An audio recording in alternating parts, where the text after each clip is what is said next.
Bom, então vou falar aqui hoje sobre seminário 8 do Lacan. Faz tempo que a gente não fala, acho que a última vez que eu falei foi sobre...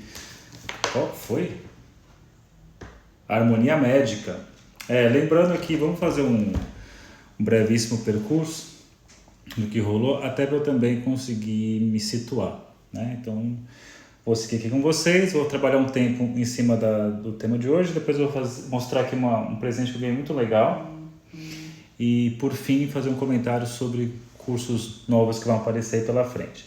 Então, lembrando, esse aqui é a live seminário, a ideia, em tese, boa noite, a ideia em tese é seguir aqui com um seminário 8 inteiro.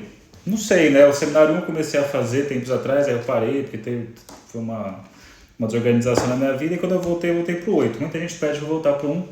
Quem sabe aqui, se tudo der certo e acabar o 8, eu volte para o 1, fico fazendo, depois eu vá para lá na frente, fazer uns saltos. Pode ser uma possibilidade. Então a ideia é isso, fazer de segunda-feira, comentar aqui um pouco do Lacan, a partir do seminário 8, falando sobre amor e transferência.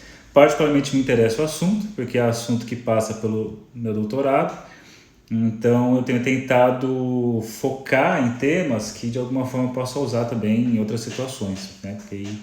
Por isso que até eu comecei o Foucault do zero e acabei parando, não vai dar para fazer agora, porque vai ficar uma quantidade de conteúdos que eu não vou dar conta nesse momento.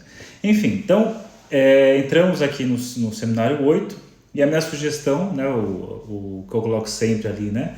Vamos falar de amor, vamos falhar de amor. Eu coloquei o que voi, que é a famosa pergunta do diabo, no texto Diabo Apaixonado, boa noite, e que é uma pergunta que aparece em muitos seminários do Lacan, e se trata do texto Diabo Apaixonado, que o Lacan utiliza aí como referência, que é o que queres, o que você deseja. Sugeri esse livro inicialmente, depois eu falei para vocês que o seminário 8 é um seminário que trata a questão da transferência e do amor, e o Lacan, como se trata da questão do amor, ele vai buscar um texto que é uma obra clássica, né, da humanidade aí, a respeito do amor, que é o Banquete do Platão. Então, o banquete, o meu banquete, que está aqui.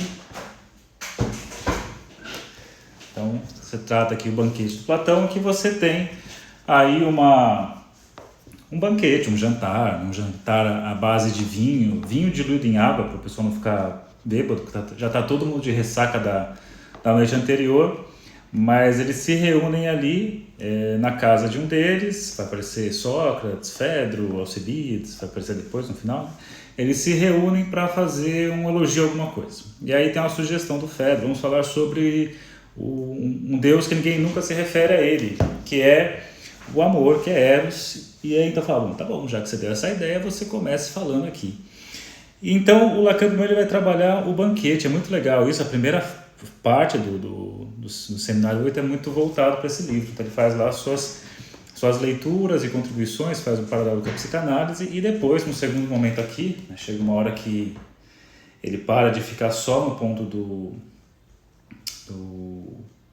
banquete. Tem uma parte muito importante aqui, que é o objeto agalma, né, que vai ser a base para chegar depois no objeto A. E depois, quando chega ali no capítulo 12, começa assim a transferência no presente. Aí vamos ficar uma coisa, acho que fica mais próximo de quem já está estudando psicanálise há mais tempo e fica menos por essa via filosófica. Então, foram trabalhados aqui. Eu vou achar meu outro livrinho. Eu tenho outro livro, eu tenho dois seminários 8. Porque nesse aqui eu tenho um resuminho, ó, olha só. Então tivemos aqui, são 7 discursos. Primeiro, Fedro, que nós já trabalhamos aqui. Fedro fala que Eros o amor mais antigo dos deuses, né? Depois nós temos aqui Pausanias, que vai trazer que o Eros não é o único deus. Você tem a Celeste Vulgar e também a outra, né? Você tem o Erexímaco, da harmonia médica, e hoje chegamos aqui no Aristófanes, que é o mito do andrógeno, que é o famoso mito do andrógeno que eu vou falar para vocês. Hoje de manhã eu fiz uma postagem fazendo de um textinho que eu preparei meu, passando pelo banquete. Depois eu coloquei um vídeo, que é muito legal, uma animação mostrando aí o mito do andrógeno, que eu acho muito bacana isso. E por fim entra aqui no seminário. Então, como é que eu tenho trabalhado até então? A ideia é sempre pegar nessa primeira parte, olhar ali, né? Então hoje aqui o que estava separado é capítulo 6, Derrisão da Esfera, que é o discurso de Aristófanes. Aí qual que é a minha sugestão? Ir até o banquete do Platão, pegar lá o discurso, ler esse discurso como é que está ali, depois passar por aqui, Lacaniana, do Mustafa, que são resumos sobre os 10 primeiros seminários do Lacan. Isso tudo está lá no meu canal do Telegram, Saulo Dors Ferreira Psi, só você entrar lá em arquivos você acha. Eu particularmente eu gosto de comentadores, tem gente que não gosta, fala que não se deve estudar com comentadores. Eu gosto de estudar o original e deixar do lado comentadores, porque na verdade se você chegou a alguma obra você passou por comentador, você nunca chega numa obra do Lacan sozinho sem ter lido nada de comentário e consegue ler o que está ali. Também acho que você não tem que ficar só no comentador, mas você precisa fazer esses diálogos. E o Mustafa ele traz alguns caminhos, particularmente tem alguns momentos que eu acho fraquinho aqui, por exemplo, hoje que eu vou fazer um breve comentário sobre o andrógeno, ele traz um trecho minúsculo do Aristófanes, né, um parágrafo para falar de Aristófanes, o que é uma pena, porque é talvez um dos pontos mais criativos do banquete. E ele se dedicou mais, por exemplo, a falar do Fedro, a produção da metáfora do amor e por aí vai. Então, lembrando aí, passamos para a ideia da metáfora do amor da relação amante-amado, que é da passagem de amado para a posição de amante, onde se produz o amor, né, diamante inclusive. E aí tem aquela questão, qual seria então um exemplo histórico, né, ou mitológico que mostrasse essa passagem que se produziria o amor. Ele vai fazer referência a Orfeu, vai fazer referência a Alceste, vai fazer referência a Aquiles. E por mais que Alceste tenha morrido no lugar do marido, de acordo com a leitura do Lacan, o único que faz essa passagem de lugar de amado para amante vai ser o Aquiles com Patroclo, né? Depois você tem lá no discurso de Pausanias, falando um pouco sobre os dois tipos de Eros, né? O vulgar e o celestial, o velho, novo, e por aí vai, né? Que se primeiro tem um interesse por esse novo, dos corpos, da imediatez, de um prazer mais imediato e rápido, que no segundo momento vem uma ligação, um interesse por aquilo que é mais sublime, mais celestial, mais intelectual, para alguém mais velho, enfim. E aí depois chegou na tal da harmonia médica, que eu até fiz... Acho que foi o último encontro, eu peguei um pouco do violão para explicar um pouco a questão da harmonia, para explicar a coisa em termos harmônicos, de equilíbrio, por aí vai. E aí quando chega aqui no Aristófanes, nós chegamos no mito do andrógeno, que é um mito que normalmente a gente conhece, escutar falar por aí, mas talvez nunca tenha lido no próprio texto. Então, o que eu vou fazer aqui hoje é seguir o texto do banquete, fazer comentários em cima dele. Muito provavelmente não vai dar tempo de entrar no seminário do Lacan, porque eu preciso falar de uma outra coisinha aqui, mas tudo bem, a gente vai seguindo aí no próximo encontro. Então, o que temos aqui? Deixa eu achar. No banquete. Vai dizer assim, se você estiver lá no canal do Telegram, é só você pegar esse texto que está lá. Na verdade, Erixímaco disse Aristófanes. E o Aristófanes é uma figura interessante, né? Ele é da comédia, né? Um escritor assim de comédias, é o maior escritor de comédias da antiguidade. E ele vai fazer um discurso que se esperava assim, é um discurso de um cara que escreve comédia, vai ser uma piada.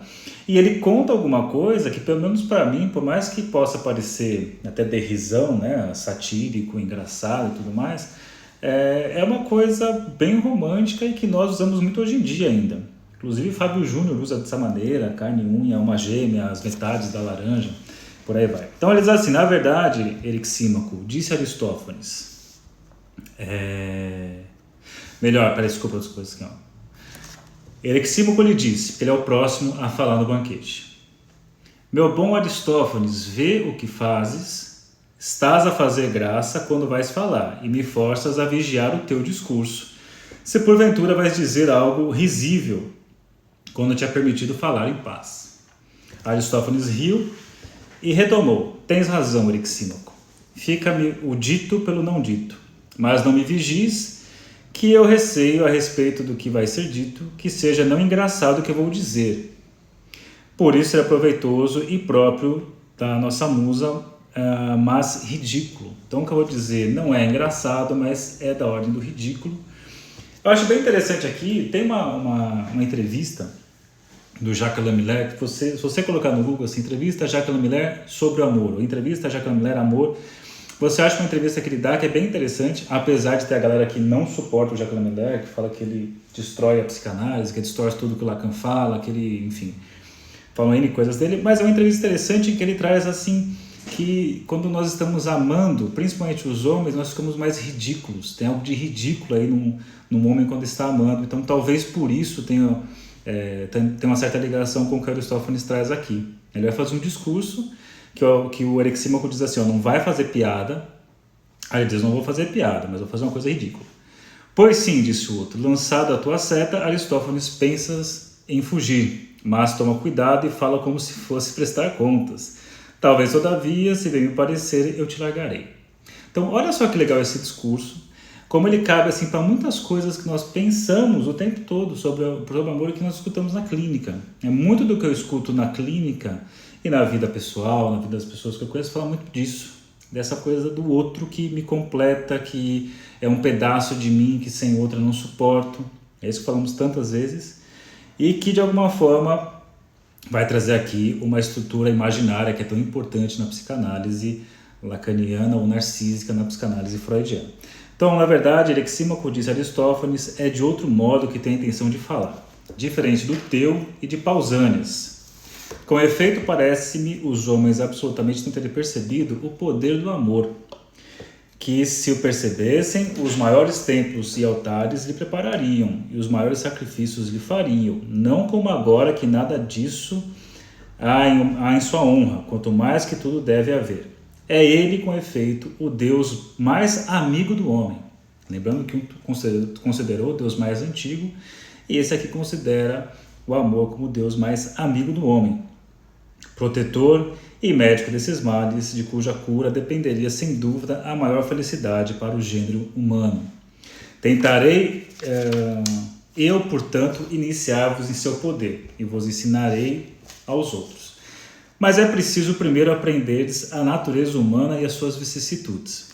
Com efeito, nossa natureza outrora não era a mesma que a de agora, mas diferente. Então, ele vai criar aqui uma mitologia, uma história, uma fábula, para tentar explicar ali um momento primevo, um momento inicial, um momento anterior ao que a gente tem.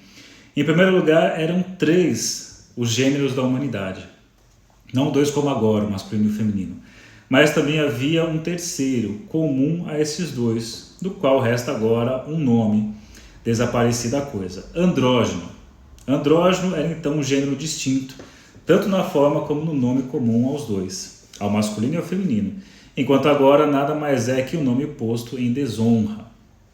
Depois, inteiriça era a forma de cada homem, com o dorso redondo, os flancos em círculo, 4 mãos ele tinha e as pernas o mesmo tanto de mãos.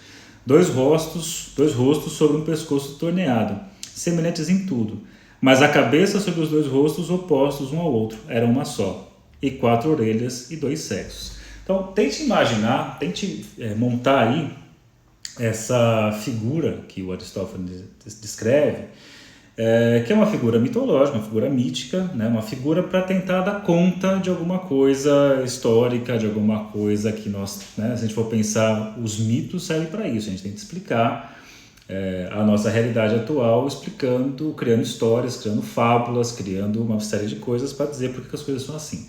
Então, quando você pega a mitologia grega, você vê as várias mitologias para explicar por que as coisas acontecem dessa forma. Por que chove, por que tem sol, por que pássaro voa, por que acontece tal coisa.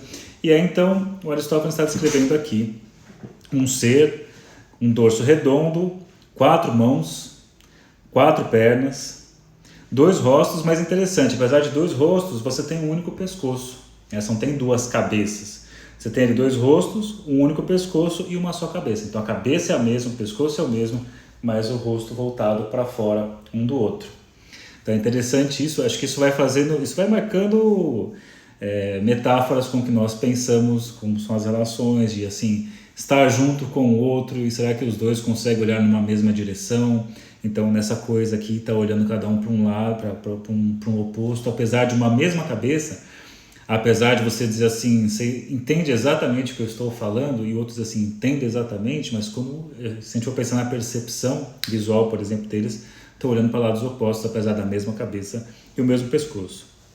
E quanto ao seu andar, era também ereto, como agora, em qualquer das duas direções que quisesse, mas quando se lançava uma corrida rápida, então você tinha lá 4 pernas e 4 braços, era confuso andar, mas quando começava a correr, começava a virar cambalhota, e aí ficava ali a perna e os braços ajudando nessa reviravolta, ficando super rápido, e virando as pernas para cima, fazendo uma roda, do mesmo modo apoiando-se nos seus 8 membros de então. Rapidamente ele se locomovia em círculo.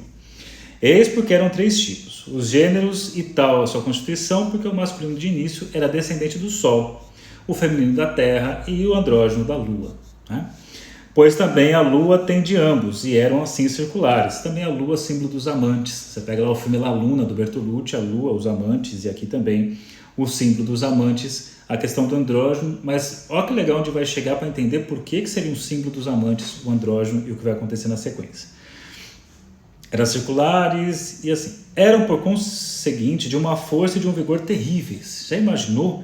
É um ser que tem os 2 sexos, tem lá as 2 porções de uma coisa só, então eles eram terrivelmente fortes, super poderosos e muito presunçosos. E nas suas presunções, sabe aquela frase do Freud? Como fica forte uma pessoa quando está segura de ser amada? Quando você está seguro de ser amado, você enfrenta o que for. Por mais forçado que seja, por exemplo, o filme Senhor e Senhora Smith, que é aquele final ali que está assim, não tem como os dois vão vencer das duas, sei lá, das 2 companhias de espionagem, os 2 sozinhos não vão dar conta, e é muito legal que eles fazem dar conta, né? Eles não se importam muito com a realidade, mas estão mais a fim de agradar o telespectador que queria ver os 2 juntos, e os 2, um amando ao outro, um com a certeza do amor no outro, que eles se descobrem ali, cada um, né, como sendo espião, e não era aquela vida baunilha que parecia até então. Eles enfrentam tudo. Então, pensando aqui no andrógeno, esse ser aí uno, eles tinham uma força absurda e também tinham aqui, ele coloca uma presunção gigantesca e se voltaram contra os deuses. E que diz Homero, de Alfíates e de Oestes, é a eles que se refere a tentativa de uma escalada ao céu. Então, tão presunçosos que decidiram subir ao céu e enfrentar os deuses. Zeus, então, e os demais deuses puseram-se a deliberar sobre o que se devia fazer com eles. Afinal, percebeu a petulância do andrógeno querendo subir ali para os céus. Aí a primeira hipótese é assim, bom, se a gente for matar, bom, se matar vai ser ruim, que ele coloca assim, após fulminá-los como os gigantes, fazer desaparecer-lhes a raça, pois as honras e os templos que eles vinham dos homens desapareceriam, nem permitir-lhes que continuassem na impiedade. Depois de muita reflexão, diz Zeus, acho que tenho meio de fazer com que os homens possam existir, mas parem com acho que tenho meio de fazer com que os homens possam existir, que ele quer que eles mantenham vivos, mas pare com essa intemperança. Então eu quero você vivo, mas que você perca aí a sua prepotência de achar que é poderoso demais, que pode subir aqui aos céus e enfrentar os deuses. E diz aqui, para isso nós vamos tomar eles mais fracos. E como é que eu transformo uma pessoa mais fraca? É só você pensar numa pessoa que está amando, uma que ama outra, e de repente esse outro diz que não ama mais, ou diz uma outra pessoa, ou como diz o Peninha naquela música que dói até a alma, né? Como é que é mesmo? Tudo era apenas uma brincadeira que foi crescendo, me absorvendo, e de repente eu fiquei assim completamente seu. Vi a minha força, vi que sem você não tem caminho, eu não me acho, vi despertar dentro de mim um grande amor que eu sonho um dia. E aí ele fala uma hora assim, essa letra precisa pegar para entender um pouco o efeito de enfraquecer alguém que ama. A música chama Sonhos e a letra diz o seguinte. Lembrando que eu gosto de pegar a psicanálise e misturar com coisas do mundo real, do dia a dia, das músicas que se ouve por aí e tudo mais. E diz assim, Quando o meu mundo era mais mundo e todo mundo admitia uma mudança muito estranha, mais pureza, mais carinho, mais calma, mais alegria no meu jeito de me dar. Quando, olha só isso aqui, hein? Olha a sacanagem nível maior, mas acontece e enfraquece os amantes. Olha só. Quando a canção se fez mais forte, mais sentida, quando a poesia fez folia em minha vida, agora vejam isso. Você veio me contar dessa paixão inesperada por outra pessoa. Então, essa hora aí, quem já viveu isso sabe a dor que é você amar uma pessoa e essa pessoa diz assim, então, estou amando uma outra pessoa. Pensando nisso, né, voltando para cá, Zeus tem um projeto, então vamos enfraquecer esses andrógenos aí, que é separar. E aí o que ele faz? Acho que tem um meio de fazer com que os homens possam existir, mas parem com a intemperança, tornados mais fracos. Agora, com efeito, continuou, eu os cortarei a cada um em 2, veja só, e ao mesmo tempo eles serão mais fracos e também mais úteis para nós. Porque quem perde o seu amor fica à deriva, né? Você pode fazer o que quiser. Você perdeu o seu amor, você fica à deriva para onde a vida levar, para onde o mundo levar, para o que fizer te escravizar. Isso me lembra muito, por exemplo, o filme Gladiador, quando ele constata lá que a esposa foi estuprada e morta, o filho foi morto, e ele sai vagando, e até ele é sequestrado lá, levado para ser vendido, e ele não está nem aí, está pouco se ferrando porque foi tirado o amor dele. Então aqui, mais fracos, mais úteis para nós, e também serão mais numerosos. Afinal, se eu tenho ali 2 formando 1, eu corto ao meio, eu tenho o dobro de pessoas, né? Então, olha que legal. E andarão ereto, sobre 2 pernas, e não mais rolando como antes. Se ainda pensarem em arrogância e não quiserem acomodar-se de novo, disse ele, eu os cortarei em 2, e assim sobre uma perna só eles andarão saltitando. Então, vamos cortar ao meio esse ser aí andrógeno, e se ainda assim for petulante, a gente corta no meio de novo e fica pulando com uma perna só. E aí, seguindo. Logo que o disse, pôs-se a cortar os homens em 2, como os que cortam as sorvas para conserva, ou como os que cortam o ovo com cabelo. A cada um que cortava mandava Apolo. Olha só que isso aqui, hein? Mais um ponto muito legal para pensar na psicanálise. Cada um que cortava mandava Apolo voltar-lhe o rosto e a banda do pescoço para o lado do corte. Porque, veja, né? Eles tinham os rostos voltados para fora. Mas quando fazia o corte, o que Zeus dizia para Apolo? Pega a cabeça deles e vira para frente, para que eles possam o quê? Se deparar com o seu corte, com a sua mutilação. Então veja aqui, Apolo voltar-lhe o rosto e a banda do pescoço para o lado do corte, a fim de que, contemplando a própria mutilação, fosse mais moderado o homem, enquanto ao mais ele também mandava curar. Então, contemple a sua própria mutilação. Apolo torcia-lhe o rosto e, repuxando a pele de todos os lados, para que agora se chama o ventre, como as bolsas que se entrouxam, ele fazia uma só abertura e ligava-a firmemente no meio do ventre, que é o que se chama umbigo. Aí diz aqui, por conseguinte, desde que a nossa natureza se mutilou em 2, olha que interessante aqui, aí já passamos por Peninha, já passamos por Chico Buarque no começo, vamos chegar no Fábio Júnior agora. Por conseguinte, desde a nossa natureza se mutilou em 2, ansiava cada um por sua própria metade, e a ela se unia, e envolvendo-se com as mãos, enlaçando-se um ao outro, no ardor de se confundirem, morriam de fome, e de inércia em geral, por nada quererem fazer longe um do outro. Não é isso aqui, Então esse ser cortado ao meio, desejava tanto a sua outra metade, sua porção que foi arrancada, vagando pelo mundo, e quando encontrava esse seu outro, a sua metade, quando encontrava simplesmente esquecia de tudo, e quando esquecia de tudo, simplesmente ficava com ela, se lançava, aqui em cima, no ardor de se confundirem, né, querer se misturar, fazer de novo, já viveram uma experiência do foram cortados ao meio, querem viver esse de novo e morriam de fome e de inércia, porém nos braços abraçados com o seu outro pedaço, só que agora separados, divididos, né? E sempre que isso aqui lembra essa questão de quando encontra o seu amor, aquela porção que falta, mais uma vez lembra Freud aqui, quando você pega a introdução ao narcisismo, que ele fala do estado amoroso em que existe um desinvestimento da libido no eu para o objeto.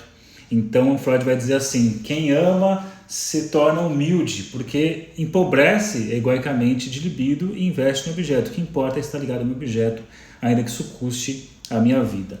E sempre que morria uma das metades e a outra ficava, a que ficava procurava outra e com ela se enlaçava. Quer se encontrasse com a metade de todo que era mulher, o que agora chamamos mulher, quer com a de um homem, assim iam se destruindo. Então, de encontro, que na verdade era um desencontro, porque a sua porção foi dividida e você não vai encontrar, ou mesmo que você supostamente encontre, você não consegue fazer a unidade com aquela pessoa, você vai, ou você morre, ou aquela pessoa morre, e assim, pouco a pouco, eles vão se destruindo. Tomado de compaixão, Zeus consegue outro expediente e lhes muda o sexo para frente. Porque eles se encontravam aqui, ó, eles se agarravam, mas a ligação era pelo abraço, a esfregada no corpo um do outro, porém, os órgãos genitais, o sexo estava para trás, né? Então a tomadinha que liga, que dá o barato, que passa a eletricidade, que dá o brilho nos olhos, que dá aquele efeito assim, não acontecia. Aí Zeus, vendo a galera tudo morrendo nesses abraços, tentando fazer fala assim, peraí, vai, vamos quebrar o galho dessa galera.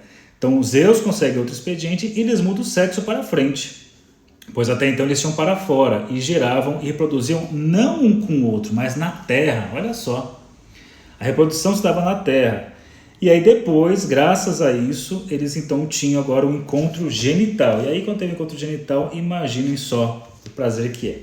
Vou dar umas adiantadas aqui para pegar alguns pontos, só para fazer um comentário mais psicanalítico depois. Ele fala assim, então, nós passamos a vida buscando, tentando restaurar a nossa antiga natureza. Os seres aí cortados ao meio, que olham para a sua própria mutilação e que tentam se agarrar a um outro e quando se agarra a esse outro esquece de todas as coisas e acaba até morrendo dessa forma, faz tudo isso como uma nostalgia de reviver ou reencontrar aquela experiência de uma completude, de uma unidade, em que dois faziam um. Cada um de nós, portanto, é uma téssera complementar de um homem, porque cortado, como os linguados de um só em dois, e procura então cada um o seu próprio complemento. Por conseguinte, todos os homens que são corte do tipo comum, o que então se chamava andrógeno, gostam de mulheres e a maioria dos adultérios provém desse tipo. Assim como também todas as mulheres que gostam do homem e são adúlteras é desse tipo que provém. Diz mais embaixo aqui.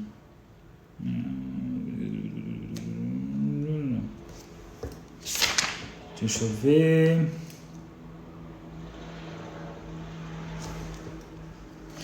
Aí eu vou dizer mais pra frente aqui, ó.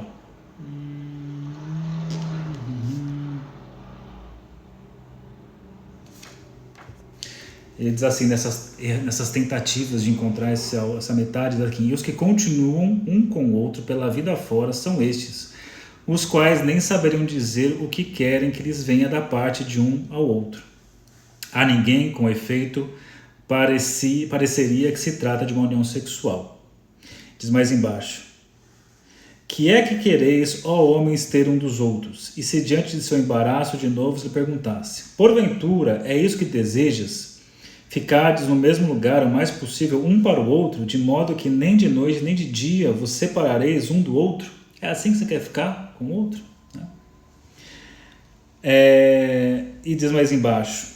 Lá no Hades, em vez de dois ser um só, mortos os dois numa morte comum, mas vede se é isso o vosso amor, e se vos contentais se conseguirdes isso. Depois de ouvir essas palavras, sabemos que nenhum só diria que não, ou demonstraria querer outra coisa. Um só quer o outro, e morrer disso. Né? Daqui a pouco eu leio aqui o que vocês estão colocando. Mas simplesmente pensaria ter ouvido o que há muito estava desejando, sim, unir-se, e confundir-se com o amado, e de dois ficarem um só. Não é interessante isso aqui? Ó, se perder no outro. que talvez seja a experiência maior erótica que tem, de se perder no outro e depois poder se reencontrar a partir do outro. O motivo disso é que na nossa antiga natureza era assim, e nós éramos um todo. É, portanto, ao desejo e procura do todo que se dá o nome de amor. Olha que bonito isso aqui, ó. É, portanto, ao desejo e procura do todo que se dá o nome de amor. É bem interessante que apesar, já vou olhar aqui os comentários, apesar de ser uma fala de um comediante, Aristófanes, é uma fala bem interessante porque ela é base de muitas das nossas fantasias de amor que nós carregamos hoje em várias situações, né? Quem nunca, quando fica com alguém, tem aquela sensação, aquela necessidade de fazer um com o outro, né? De virar uma coisa só. E talvez o filho ser uma representação disso, né? De fizemos aí, é interessante, faz um no outro, mas é um que é externo aos dois. É bem interessante pensar nisso, porque isso daqui meio que povoa a nossa fantasia quando nós pensamos em questões edípicas. Eu já falei aqui em outros vídeos, mas acho que cabe falar mais uma vez, de uma distinção que você encontra no Fundamentos da Psicanálise, volume 1, do Coutinho Jorge, em que ele fala que o Freud ele precisou usar o proibido para que Lacan então conseguisse delinear o campo do impossível. E quando você pega o proibido no Freud, é o proibido da criança apaixonada pela mãe, se casar com a mãe e matar o pai, né? E voltar ali e ficar com a mãe, ver aquela experiência oceânica inicial e tudo mais. Só que o Freud, para explicar isso, o que essa sensação, esse sentimento que nós temos de unidade, essa sensação toda, Freud usa uma explicação dentro da questão edípica, dentro do mito lá de Édipo, para explicar a questão de um assassinato que é feito sem saber, um casamento e uma cópula que é feita sem saber, depois um castigo por isso e por aí vai. O Lacan tira do campo do proibido e mostra o campo do impossível. Por que o campo do impossível? Porque é impossível você fazer um com o outro. Então, nessa hora, você vê como fica muito claro a importância que vai ter o mito do andrógeno dentro da psicanálise, porque o próprio Freud fala do andrógeno nos textos dele, mas da forma que o Lacan traz, fica mais claro ainda, por campo da impossibilidade. Então, quando nós falamos do Édipo, ao invés de ficar tomando aquela coisa ao pé da letra, mas eu não concordo com o Édipo, mas a família patriarcal não existe mais, então o Édipo não funciona mais. Se você pensar o Édipo dessa forma, dentro do proibido e da mitologia, sim. Agora, se você pensa no campo do impossível, e é o impossível, porque o que nós buscamos na vida? A gente busca fazer um com o outro, nós buscamos ignorar, como ele coloca aqui, né, a mutilação que é feita. Então a gente pode pensar as fantasias infantis como fantasias andrógenas, a fantasia de uma união com o corpo do outro, sendo uma coisa só. E que a castração é justamente cortar ao meio isso. E não basta simplesmente cortar, ou virar seu rosto para você se lembrar que você é um ser faltante, que é um ser que falta um pedaço. E aí nós saímos pelo mundo em busca disso que nos preencha, disso que vai supostamente possibilitar, como coloca aqui, a frase que ele diz, o desejo do todo. Então nós estamos andando pelo mundo em busca da experiência do todo. E isso, né, gente, a gente pode pensar na relação amorosa, a relação erótica, que é o que se dá o nome de amor, mas também é a posição neurótica no mundo, né? A posição neurótica, na verdade, todos nós, neuróticos, perversos, psicóticos, estamos de alguma forma tentando chegar a um todo. A questão é que aquele que reconhece que está com a face virada para a mutilação, para o corte do corpo, é a neurose. E a neurose tenta desdizer isso, tenta desmentir esse corte através das suas fantasias de amor. A fantasia de amor vem em suplência da impossibilidade da relação sexual. Aí a gente poderia ir caminhar super breve para aquela tábua da sexuação que o Lacan monta, que ele coloca homens de um lado, mulheres do outro, e que você poderia começar argumentando assim, que por mais que se pense no mito do andrógeno, um mito muito interessante, ainda quando você encontra aquilo que supostamente é a sua metade, não significa aquilo que falta em você, aquilo que contém o outro. Se você retomar aqui o texto, quando fala da mão que busca o fruto, e você tem ali a posição de um amante buscando alguma coisa ali que é o fruto, que seria o amado, só que se porventura ele coloca essa mão que busca o fruto, que seria o amado, fechando o circuito amante-amado, você vai ter do outro lado alguém também buscando um fruto, também amante, você tem um encontro de mãos e aí você tem uma busca de um e busca do outro. Então o que um está buscando não encontra no outro porque o outro não é objeto, o outro é sujeito buscando também. Então já temos aí um desnível que não vai rolar. Aquele exemplo que eu já trouxe aqui outras vezes, do seminário 5, do par do sádico e do masoquista, que é uma das maiores lorotas que tem, né? Porque o sádico é um fraco na história e o masoquista controla a cena o tempo todo. Mas o Lacan coloca aquela famosa frase assim, que não é dele, é uma piada, né? Que o masoquista pede assim, me bate, e se o sádico bater, ele está realizando o pedido do masoquista. Então, assim, temos problemas sempre numa relação e fazer ciúme. E aí o Lacan vai dizer então que não se pode pensar dessa forma e vai trazer a ideia da relação, né, da estruturação das tábuas da sexuação, como o homem, o que é o modo de gozar do homem, não se trata do quem tem o pênis, mas uma modalidade de gozo, como aquele que está todo dentro de uma norma fálica, tudo se resume ao falo, tudo se resume ao ter, né, tem que ter, e isso configuraria o que é o circuito pulsional do homem. E no campo da mulher você tem passagem por aí também, né, de estar ligado ao falo, mas a coisa não se resume a isso. Tem sempre um mais além no campo da mulher que o homem desconhece, e esse mais além nesse campo, né, da mulher que o homem desconhece é justamente aquilo que o homem tanto foge. E nos encontros, e aí eu vi que a gente perguntou assim, mas e a questão homossexual e tudo mais, quando eu estou falando dessas modalidades aqui, eu estou falando modalidades de gozo, não de ser homem e ser mulher efetivamente, ou ter um desejo heterossexual. A questão é a posição do sujeito e a forma como ele deseja. Então esse desencontro sempre vai acontecer. Esse desencontro, então, que é o não há relação sexual, acontece entre os heterossexuais, entre os homossexuais, e lembrando que a homossexualidade ela pode estar, como já foi pensado lá no passado, como uma questão de perversão, isso já saiu disso faz tempo. Você tem a questão homossexual na neurose, na psicose, na perversão, né? Assim como tem a heterossexualidade nesses mesmos lugares. E você sempre tem esse desnível, sempre essa não relação sexual, a impossibilidade de relação sexual e o amor que vem na tentativa de ser suplente, né, de suplência a essa impossibilidade da relação sexual. Se você pegar um pouco, por exemplo, a questão da psicose, a questão da transferência na psicose, dentro da perspectiva lacaniana, aí você vai ter umas leituras assim que a questão da psicose é que na psicose existe a relação sexual. E só que isso tem problemas porque, como existe, é possível formar esse cria-se uma relação erotomaníaca, persecutória, paranoide, como já vimos mais uma vez, Norman Bates e por aí vai.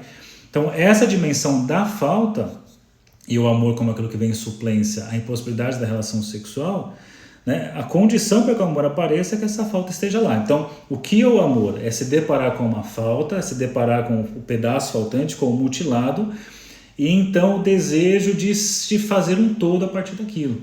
Então é um desejo de totalidade, é um desejo de completude amorosa. Aí aqui, deixa eu ver uns comentários que vocês colocaram. Não foram muitos não. Colocaram as musiquinhas, né, do Peninha. Não é o um com o outro, é um dele mesmo. Então, na verdade, ele começa como um outro, né? A nossa fantasia é esse outro, tudo bem que, no fim das contas, é nós com nós mesmos, mas aí se a gente insistir muito nisso, cai numa coisa meio no isolamento radical de cada um, né? Que na verdade somos seres isolados e o outro é só como um suporte, como assim, eu uso o outro como uma masturbação pessoal. Eu acho que cai numa coisa muito pobre, muito sem graça, que talvez seria a fixação perversa por aí. E essa questão de precisar do outro, de topar, encarar a sua mutilação, acho que implica um outro sim. Muita gente pensando, no caso dos homossexuais, mesmo caminho aqui. Inclusive até no texto ele fala dos homossexuais, mas de uma forma... A questão é do amor, né? Independente de heterossexual ou homossexual. Teria Lacan previsto a pandemia? Impossível um com o outro agora. Na verdade, é um imaginário cada vez maior, né? Não só com a pandemia, mas o imaginário é poder fazer assim um com o outro, é ter a relação sexual. E claro, tem muitas pessoas que não têm fantasia que às vezes suporte a convivência como casal dentro de uma casa, né? Então existem casais que conseguiam se manter porque tinham lá suas saidinhas, sabe fazer o quê, desde futebol a casos e tudo mais, e quando isso é impossibilitado por conta da pandemia, ficam ali e tem que se deparar um com o outro o tempo todo e não tem fantasia que tape o buraco, né? Dá para tapar o buraco, mas tem que dar uma respirada de vez em quando. Mas também encontrei várias situações de casais que se acertaram muito na pandemia, né? Então, depende aí, acho que o Lacan não previu, mas não sei. Tudo se resume ao todo e ao não todo. Eu acho que se resume a questão da fantasia do todo e a realidade do não todo, sempre é isso, né? Porém, na busca da união dos pares se tornarem um com completude, são dois impossível, pois no auge do orgasmo os pares se separam para um gosto individual. O Eduardo já é mais pessimista, assim, já colocou ali. O Djokovic coloca isso.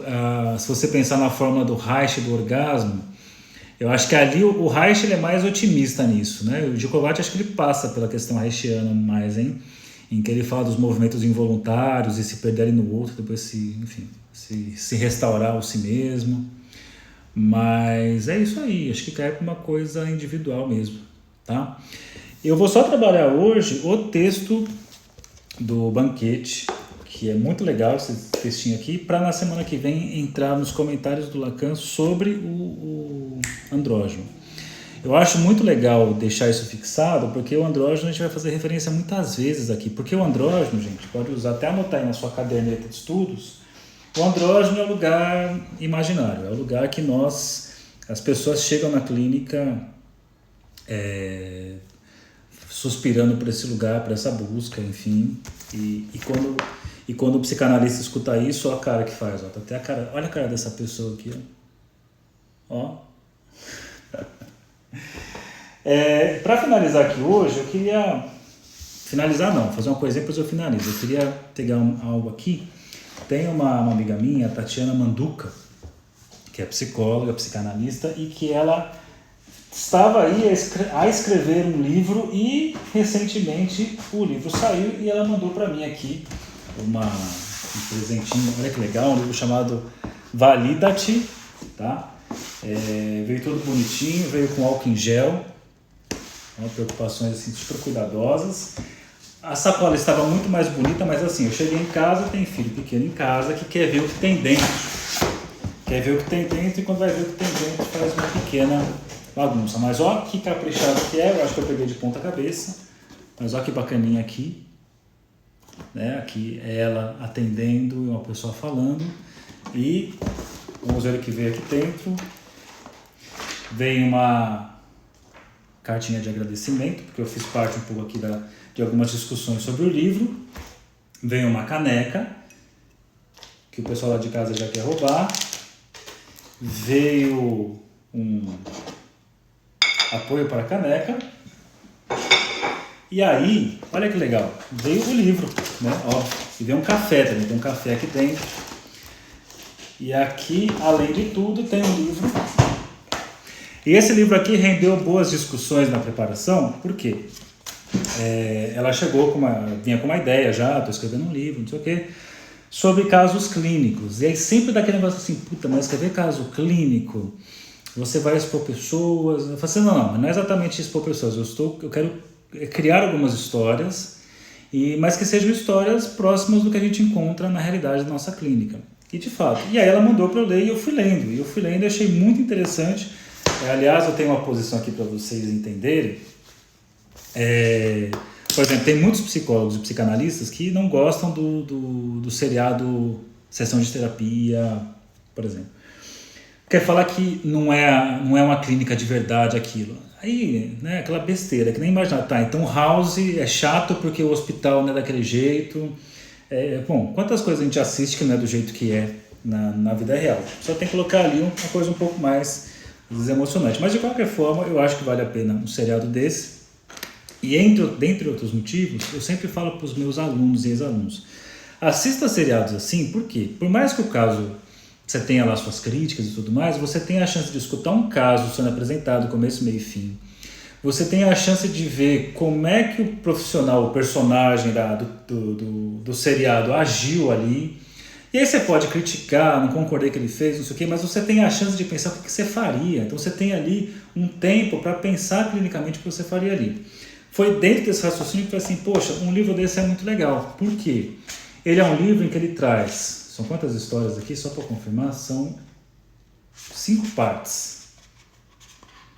Não, são 6 partes. São 6 casos, 6 pacientes, 6 recortes de sessão em que ela traz problemáticas que vão passar desde a mãe que perde aquele lugar, o filho está crescendo e ela está perdendo esse lugar, casais que estão se estranhando e se descobrindo alguma coisa para além daquela relação, uma questão de uma pessoa mais velha na clínica, né? Já assim, como é que se trata as pessoas, sei lá, acima de 60 anos na clínica, as questões, será que tem que ficar só voltando para fazer leituras de como foi a vida ou a ponte para o campo do desejo, enfim.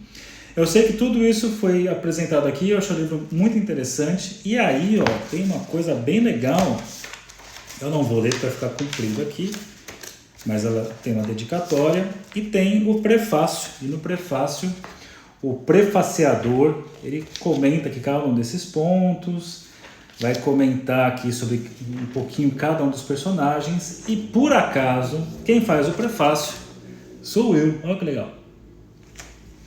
Então é um livro que eu indico, é um livro, achei muito legal por um outro motivo também, porque ele é um livro que não é feito só para psicólogos, psicanalistas, ele é um livro para o senso comum, para as pessoas lerem, e isso é muito legal, e a gente tem que agradecer textos assim, porque livros desse tipo fazem com que pessoas procurem terapia, se encorajem, fiquem mais à vontade de procurar terapia.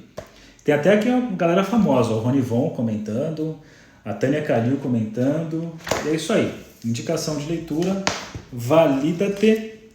Tem lá, acho que você pode comprar direto com ela lá no Instagram, Tatiane Manduca. Procurem lá depois. Depois eu faço uma postagem com uma foto mostrando a caixinha, o livro e por aí vai. Para finalizar então por hoje, falamos aqui então do Aristófanes, falamos do andrógeno, falamos do livro. E essa semana, hoje iniciou o curso Diagnóstico Psicanalítico.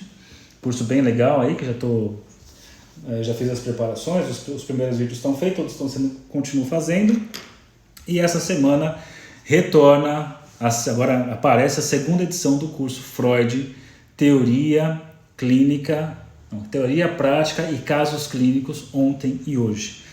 Um curso assim que eu gostei muito de ter preparado, que foi um sucesso, assim, teve muita procura, o pessoal seguiu aí por 3 meses, trabalhou bastante. Foi um livro muito legal para eu perceber, acho que muita gente percebeu e me mandou esse feedback, o quanto nós não estudamos Freud, o quanto nós não lemos os casos clínicos, coisa nenhuma, a gente lê resumo muitas vezes, eu sei que tem gente que lê, tá? Mas muita gente, assim, sabe do Pequeno Hans, mas nunca leu, sabe do Homem dos Ratos, um trechinho, mas nunca leu, o Homem dos Lobos, nunca leu, e é um curso em que, assim, além de eu apresentar a proposta clínica do Freud, em alguns momentos, começo, meio e final aí da carreira, eu entro em cada um desses textos e eu faço uma leitura.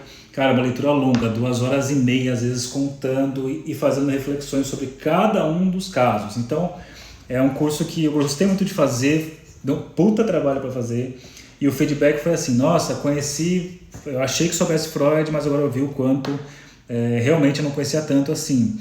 Escutei feedbacks do tipo, o que eu aprendi em 3 meses de curso, eu não aprendi em 2 anos de faculdade, em 3 anos de formação em tal lugar. Então, eu fico muito feliz com esses feedbacks, porque eu sei a qualidade dos meus cursos, porque eu monto curso desde os 15 anos de idade, eu montava curso de guitarra e ficava pensando e montando apostila e experimentando, e eu tô com 40, eu já montei tanto curso que eu já nem sei mais quanto curso eu dei na minha vida. Sempre tive a chance de dar cursos individuais em música, então eu tinha um feedback imediato das pessoas. Meus cursos não são enrolões, meus cursos são muito no que tem que ser falado, e eu gosto muito deles. Então, provavelmente amanhã eu começo a divulgar a turma B do curso Freud, Teoria, Prática e Casos Clínicos, ontem e hoje. Obrigado pela participação, obrigado aí por quem colocou comentários, meio pequenininho ainda, sou uma anta para mexer nisso, precisar colocar no computador para enxergar melhor. Mas enquanto eu continuo uma anta para mexer nisso, eu vou seguindo aqui pelo celular. Obrigado, então, bons estudos. Semana que vem, continuação do mito do Aristófanes, que é o mito do andrógeno, e aquela série também, Estudos 360 Graus, que eu fiz semana retrasada sobre histeria. Vai ter uma nova rodada na semana que vem, vou anunciar no domingo qual vai ser o assunto, que durante uma semana eu vou estudar, e além de estudar eu vou sortear um livro e vou sortear cursos para vocês. Obrigado, boa noite, bom descanso, boa semana e cuidem-se, usem máscara que está muito séria a situação. Tchau para vocês.